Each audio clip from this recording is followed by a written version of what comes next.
menemukan situs tradisi megalitik Gunung Padang. Ya gitu katanya sih.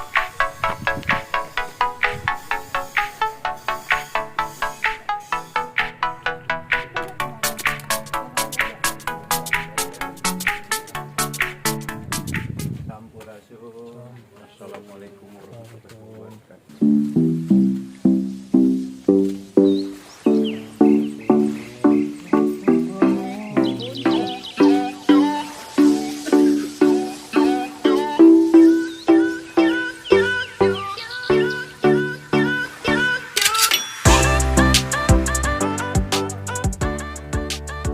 Ini ketemunya kapan ini? Masih zaman kolonial Belanda dulu, namanya Nicolaas Jens Mikrum. Ini apa yang dibasah? Enggak, minimal dihirup aja. Oh, dihirup aja. Cuci muka biasanya dibasahin kepala.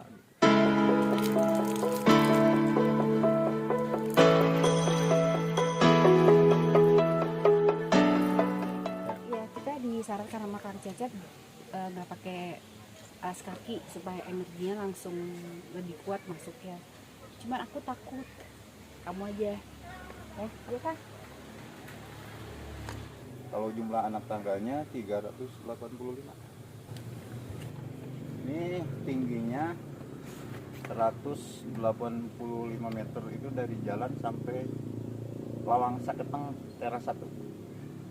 100? 85. Nah, ada kiat khusus tuh bagi pendaki-pendaki Gimana tuh? pendaki pemula. Jadi kita harus menghirup napas sampai ke perut, keluarinnya dari mulut, dihisapnya Iya. dari hidung gitu.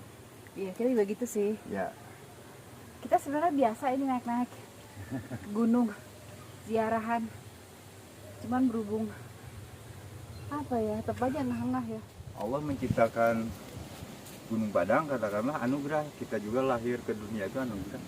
Nah, tergantung kita ini bisa nggak. Allah ciptakan angin untuk kebutuhan ini lah, sepoi enak. Pintunya banyak, 5 pintu. Tiap teras kan ada pintunya. 30 meter lagi kita sampai ke pelataran teras 1.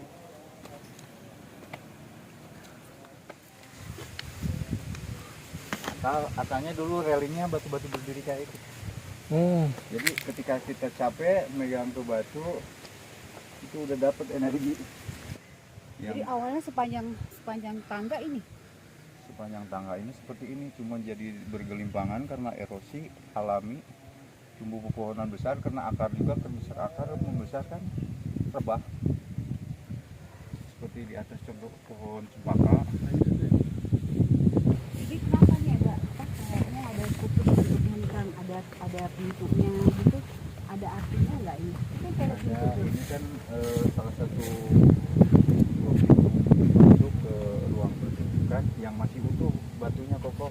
Kenapa dibilang tempat pertunjukan karena itu secara spiritual disebutnya batu gong, di belakangnya ada batu gamelan 2. Oh, Tapi kalau secara arkeologi itu batu domen, tempat menyajikan sesembahan. persembahan gitu. Apa kalau kita kan bawa makanan atau apa Taruh ditaruh di di situ. meja gitu lah sekarang. Kalau nggak salah ini ada 4 nada, notnya dahulu tuh kalau nggak salah C D G F gitu. Kalau yang sekarang do re mi fa sol la si do kan. Nah dahulu tuh 4, jadi 6, da mi na ti la da. Saya kasih keterangan ini ada ininya nyambung. Allah. Nah, pasti tahu alhamdulillah. Ini makanya disebut batu gamelan karena ada bunyinya. Tuh, ada 4 nada ini. Tuh, beda-beda. Sebagai apa? Sebagai ini ya, perbandingan nggak semua batu bisa bunyi ini ya nih. Tuh. Ini bunyinya begini.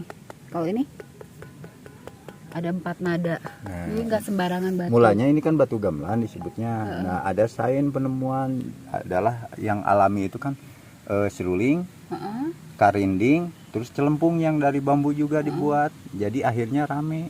Kalau sekarang kan udah diketemukan logam, gitar, keyboard, banyak lah Kalau dulu semua dari asli dari alam. dari alam. Ajaib ya, batunya bisa bunyi. Lebih tinggi suaranya ini, lebih tebal permukaannya.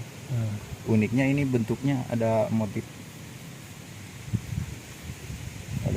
gitu. Ini bunyi ya, cuman aku nggak kuat karena pakai tulang kan. Tapi ini bunyi ting ting ting ting ting ting gitu.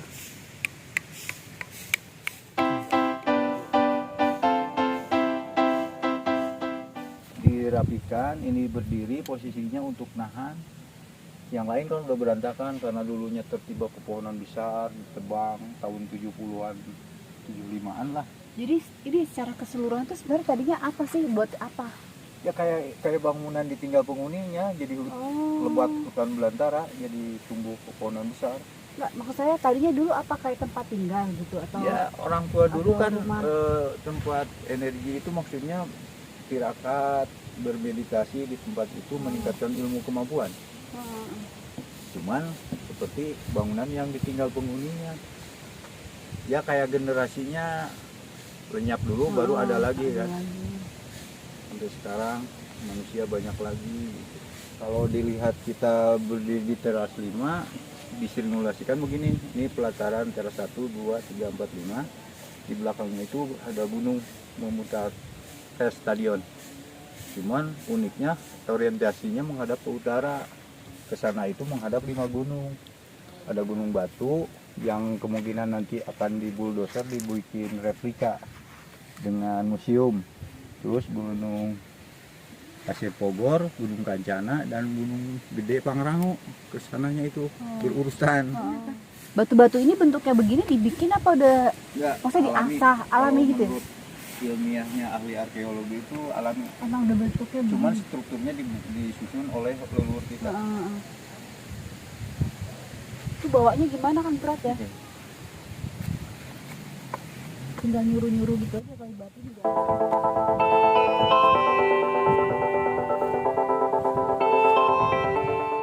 Tadinya tangga ini yang tuh, tapi udah masih berantakan. Harus salah satunya harus menempuh melewati 5 tangga dulu kan untuk ke teras 2. Nih kan 5 itu pintu. pegangannya tuh yang, Ya. ya kan? Ini pegangannya masih ada tuh.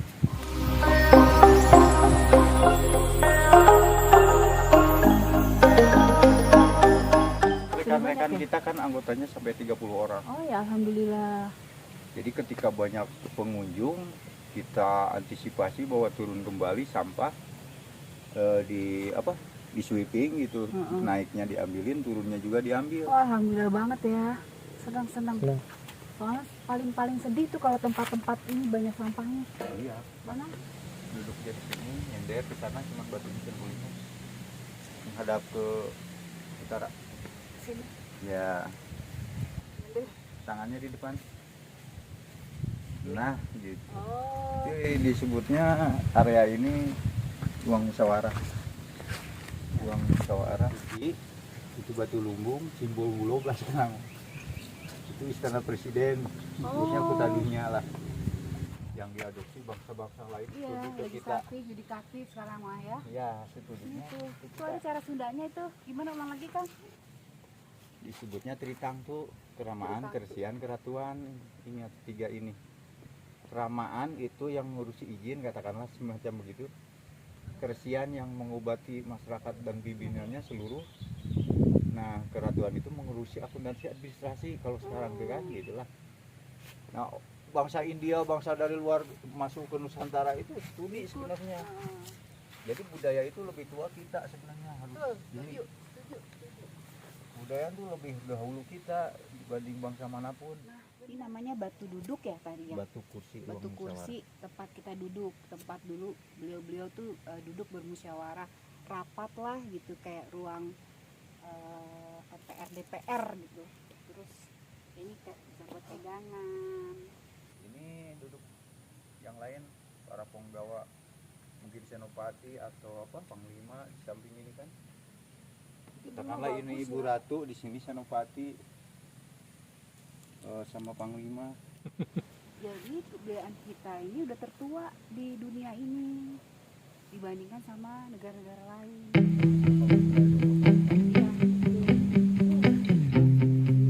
Namanya batu apa? Kalau ini simbol Batu Lumbung, ibaratkan sekarang itu pulau kan. Nah, kebetulan ini kan kita harus buka alas kaki masuk ke dalam, ini pintunya. Kalau garbah ini pintu nih, ini pintu nih berdiri udah masuk sini. Nah ini disebutnya kalau sekarang keraton kan, dulu mah kutadinya mahkota dinya. Oh.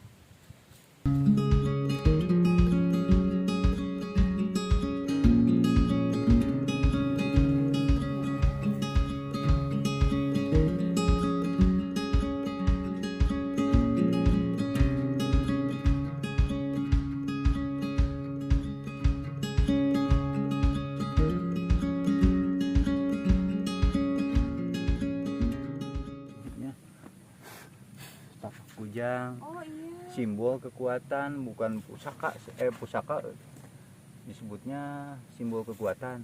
Salah satu cirinya batu ini kan panjang-panjang nih, tapi pepohonan itu masih utuh. Jadi simbolnya simbol kekuatan. Kujang itu senjata pusaka kan. Itu dari dulu udah begitu tuh. Ya begitu sih simbolnya begini. Ini pegangannya nih. Ini ujungnya, ini pegangannya kan mirip. Dahulu itu berdiri tegak, cuman karena erosi terguling, buat. Karena cagar budaya itu nggak boleh berubah bentuk, nggak boleh digeser sebelum bentuk aslinya diketahui benar-benar gitu. Pengkajian proses lama. Itu biasanya bisa tahunya dari spiritual tuh, dari apa bentuknya. Nah, ini disebut Sanghyang Tapak. Kita jelasin detail satu persatu. Ini telapak kaki kiri. Oh. Ini lo bolongannya kan, tumit kaki kiri sini. Ujung kaki, ini ujung kaki telapak kaki kanan. Nah ini telapak tangan kanan menghadap ke matahari terbit. Sebenarnya arti Sunda sebenarnya itu di sini. Sunda itu sebetulnya bukan suku tapi agama, ajaran, kepercayaan, dahulu mah disebutnya keyakinan. Karena kan tanah Jawa Barat itu disebutnya Parahyangan. Disebut Parahyangan itu banyak. Menghiangnya kemana? Ya ke energinya yang tinggi seperti gunung ini gitu. Dahulunya udah berbentuk begini. Kalau kita hitung ini titiknya ada 9 gitu. Sama simbol di diri kita juga 9. Wali 9 gitu. Jadi 9 itu ada artinya sakral ya. Iya. Wali, kenapa wali 9? Ya 10-nya dia kita gitu. Hitungan kan dari 0, kembali lagi ke 0. Jadi di sini tempat apa tadi? Sanghyang Tapak, tempat menyembah matahari lah. Matahari terbit. Ada waktu terbit. Menghadap ke timur itu tepat. Ini pas banget loh. Di tempat tumit terus dia ada tempat ini ya. Jadi pas banget. Terus kanan. Kanannya gini. Terus tangannya gini. Nih. Kenapa gini ya bentuknya? Enak banget duduknya. Iya, kurang belakang dikit, lebih nyaman, Gini. lebih rileks ya. Tapi kok Pak tangannya apa? Tangannya si Mbak gede kali ya? Iyalah, zaman dahulu mah kekuatannya besar. Jadi di kelas 4 ada apa, Kang? Ada batu kanuragan. Batu kanuragan tuh biasa disimulasikan, diangkat. Untuk olahraga tuh ya? Ya, mungkin pemimpinnya di dalam kotak sudah dipersiapkan. Yang lain nunggu giliran dipanggil satu persatu untuk mengangkat. Ya, itu mitosnya kalau keangkat keinginan tercapai gitu. Mitos itu.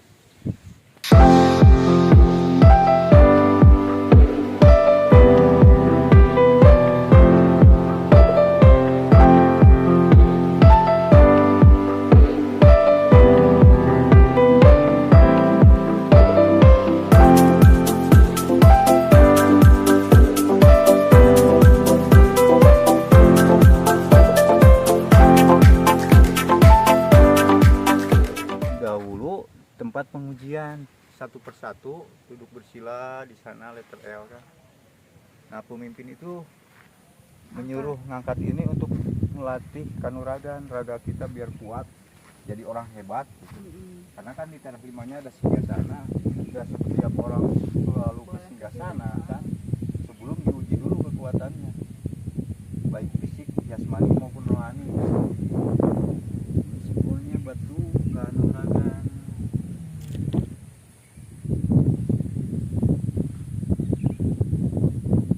Kita ke teras 5 nih Kang ya. Ya, Ini yang paling tinggi. paling tinggi teras terakhir. Yang mana di situ ada singgasana.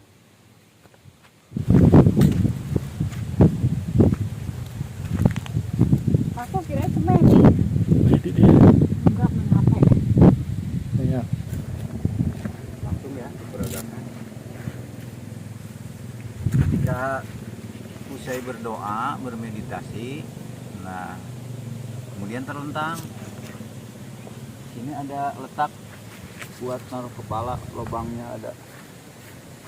Terlentang, relaksasi.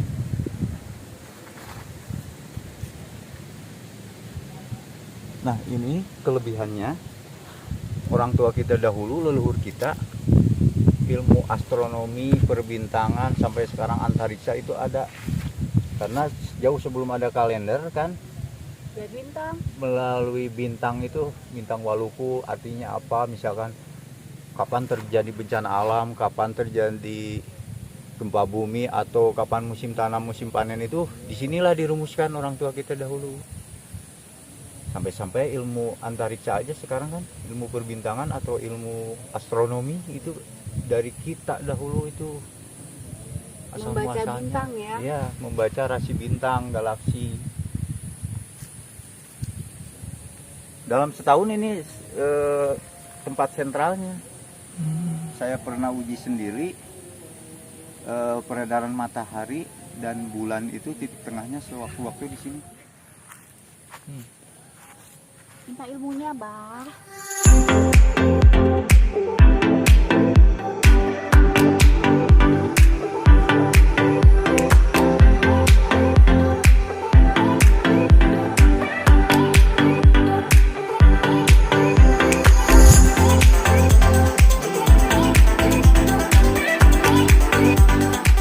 Selesai tadi dari atas, lihat situs Gunung Padang. Banyak banget informasi yang didapat dari Akang Cecep ya. Terus terakhir tadi kita pamitan, ambil air. Ini mineralnya tinggi banget ya kan ya. Ini tinggi banget. pH-nya bagus kan, PH-nya pH-nya bagus, tinggi. sehat. Udah kita tadi banyak sekali informasi yang didapat. Makasih banyak ya Kang ya. Alhamdulillah. Terus yang kita kagumin tuh itu tadi bersih-bersih sampah sih Akang asal naik lihat sampah dibersihin. Gitu. Terus juga banyak yang klik banget sama kita, terutama soal leluhur ya. Kita itu menolak banget kalau dibilang leluhur kita itu bangsa primitif atau tertinggal, karena beliau-beliau itu justru yang ilmu pengetahuannya tinggi banget. Itu kan Kang ya? Itu ya udah, sampai jumpa lagi. Sampurasun. Sampurasun.